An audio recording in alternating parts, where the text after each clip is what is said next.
Сегодня выпускники школ по всей республике пишут ЕГЭ по информатике, единый государственный экзамен.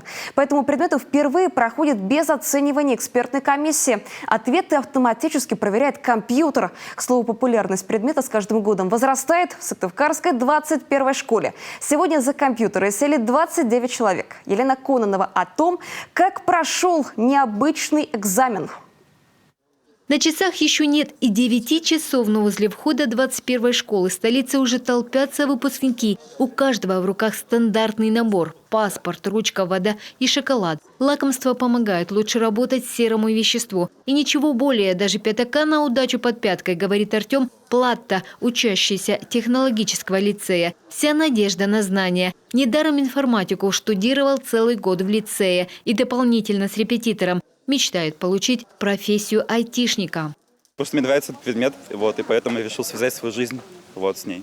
Скорее всего, в Санкт-Петербург. Я смотрю между Летти, Политехом, Бонч-Буревичем и вроде все пока. Педагоги только в масках, а ребят на входе в школу ждет термометрия и обработка рук антисептиком. Несмотря на ковидные послабления, все же защищающие меры пока никто не отменял. Для выпускников здесь приготовили 4 аудитории, оснащенные компьютерами. За 10 минут до начала экзамена, согласно регламенту, первая часть инструктажа. И вот он, решающий момент – диск с экзаменационным материалом. Я демонстрирую вам целостность упаковки. В 21-й школе весь процесс экзамена апробирован не единожды. Но все же на случай форс-мажора для каждой аудитории приготовили резервные станции для записи ответов участников и печати экзаменационных материалов. И даже если вдруг электричество отключат, ЕГЭ не остановят. Во время апробации, которая проходила в апреле, была проверка, сколько ноутбуки выдерживают без света.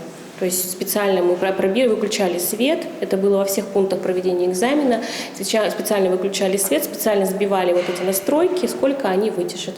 В течение 2 часов идет. Экзамен по информатике проходит на протяжении 2 дней. Накануне все прошло без сбоев, техника не подвела. И это неудивительно. Последние годы, по словам профильного министра, шла активная модернизация компьютерного оборудования в школах Коми, в том числе в рамках национального проекта образования. Наши сельские школы также оснащены, они все подключены к интернету, они все имеют компьютерное оборудование. Мы в первую очередь в сельские школы поставляем это оборудование в рамках нацпроекта образования, и точек роста, и цифровой образовательной среды, поэтому все в равных условиях. Условия созданы для всех выпускников абсолютно одинаковые.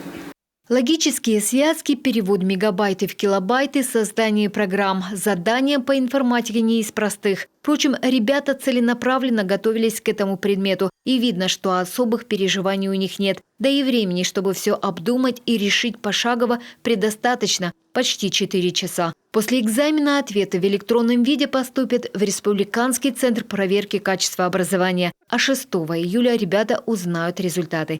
Елена Кононова, Дмитрий Ведерников, телеканал Юрган.